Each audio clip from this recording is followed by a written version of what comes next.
Tim Fuller, it is so good to talk to you today. I've been looking forward to this one because it's kind of a unique topic and a fresh topic, I guess, for the nonprofit sector, something they need to be thinking about. But before we dig into everything, tell us a little bit about yourself. Tell us about Phil and your background. Yeah, hi. Thanks for having me, Katie. I run a company called Phil, and we specialize in helping not-for-profits and socially mission businesses help them do more good in the world. And so we do that through helping them with their strategies, their fundraising, marketing, communications, anything that helps them achieve their mission and do it better. So we've been in the space now for 22 years and loving every minute of it and just rolling with all the changes that happen in the sector and the evolution of the sector has just been really exciting. You don't look old enough to have been doing this for 22 years. Thank you. Yeah. So I have to ask, do you ever get fun with the name? Like, I'm with Phil, or Right. So we chose the name because in ancient Greek, the Phil means love. And there was Oh. no better way for me to express how much I love the work that I do and the sector for which I do the work. It just was a really good fit. And, we help a lot of our organizations with their fundraising campaigns and their fundraising efforts. And so philanthropy is the love of humanity. So coming up with the name for the company Phil was just a natural fit. I love that.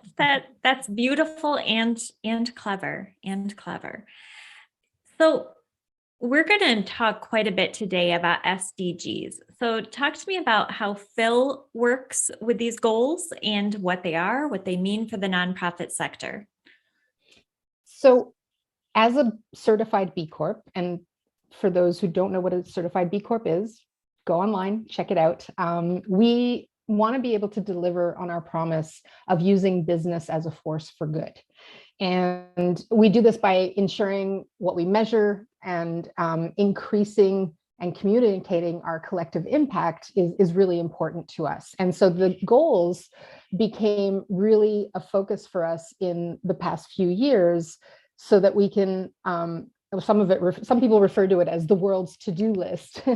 And what we've recognized is that when we come together as a community and as a global community to work again towards these goals, we're really going to be able to make some traction and make a difference. And so it's a shared language now that we have with funders, governments, academic institutions, private sector, nonprofits from around the world. And it's a really exciting time to be helping other organizations discover how they can use the SDGs to further their mission. I love that. Sustainable development goals. Okay, so these are pretty comprehensive. In fact, they're global. A lot of the nonprofits that we work with are small. They work in tight-knit communities. They work in insular communities. How do they take this sustainable development goal framework and use it for what they're doing? How does it relate? So anybody who just goes onto the United Nations website and starts surfing, it can be really, really daunting. The goals are huge. They're so broad. Many don't even know how they can apply it to their organization. And what most people don't know is that there's several frameworks and there's several tools that allow for-profits and nonprofits to help them identify, plan, manage, report on impact, right? And so what we developed at Phil a couple of years ago is a service that helps nonprofits measure what matters. And we do it through easy workshops and get them to develop a deeper understanding for each of the SDGs they should focus on, why they should focus there, and how they can actually live it in their day-to-day work and then communicate back on it, right? And so what we often recommend is, there's 17 goals. Don't try to tackle all of them at once, really pick, even just picking one and doing it really well and trying to move that needle, that's a great start. And in our own company, we identified a number of SDGs that we can work towards through our clients' work, because we work a lot with organizations in health and education and community work. And then there's goals that we've set as a company where the choices we make as a business we can also impact the goals. So you can tackle it from a lot of different directions. And can you imagine if every nonprofit found alignment with even just one? Talk about global impact. That would be in in the Yeah. best of ways. Yep. So we talk a ton about donor-centric fundraising in the sector, in part because humans in general like to see themselves in what they're supporting. They like to see themselves in their Yeah. philanthropy. Yeah. Does this SDG framework, does the Sustainable Development Goals framework, does it complement that, or does it kind of challenge and rub up against it? I I see perfect alignment, because the best thing about aligning with the SDGs is that many of the funders, donors, funders already understand and are focusing on the SDGs themselves. So what we're seeing in the charities who do the SDG work with us is that they develop like a really powerful vocabulary to talk about their work at a different level than ever before. And they really start talking the same language as the funders. And so when you get the grantor and the grantee on the same page, that's where the magic happens. And that's where we'll really start seeing progress as we all pull towards the same goals. And that's what I've seen like as the most immediate reaction to the organizations who are learning more about the SDGs and actually putting them into action. Yeah. That makes sense. That really does, especially at the foundation level, where you have giving institutions that are thinking broader than one community, one Yeah. specific niche need. Yeah. Um, that's compelling. It really is. So there's a lot of data on the website, the United Nations website, and that's awesome. Love data. And it's important, but we kind of coach that storytelling is more important. People give because their heart is pulled, not because a number shocks them, usually.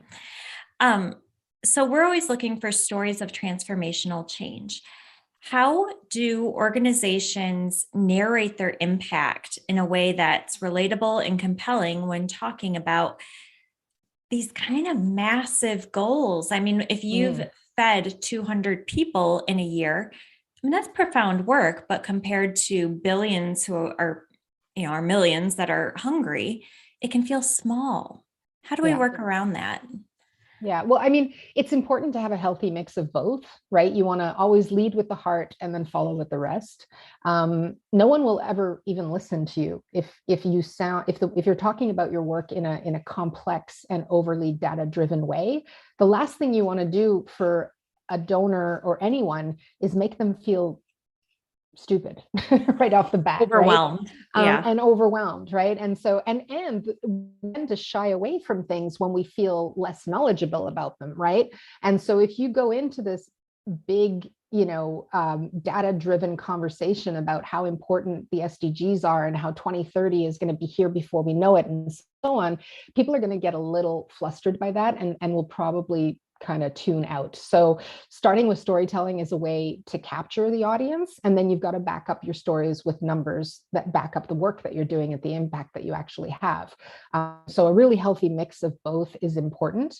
And we've seen a number of really small clients find ways to tap into what is a really academic kind of sounding language. When you go onto the UN site and you read about the SDGs, it's very scientific and academic, and it doesn't pull on the heartstrings. It has a But governmental tone. It really it does. does. It really does. And they're trying to make it so universal that you just kind of really don't know how, you could make such an impact on such huge global issues, right?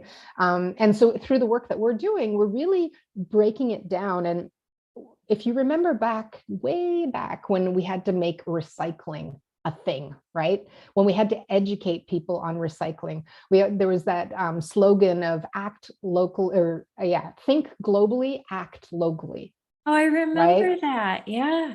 And so I tend to bring people back to that narrative because it is the same type of work that we're doing here. We are thinking globally, but we are acting locally, and for the average nonprofit who works in their small neighborhood and runs a soup kitchen or helps people in need, or rescues, animals or whatnot, like they might not see themselves in the global picture, but you can really boil those things down. And like I said, there's a number of frameworks that have been developed specifically for nonprofits. And when you use the right tools and you have the right guidance, you can really get a lot of clarity on, oh, that's how we can use the SDGs to make a difference and to support our mission.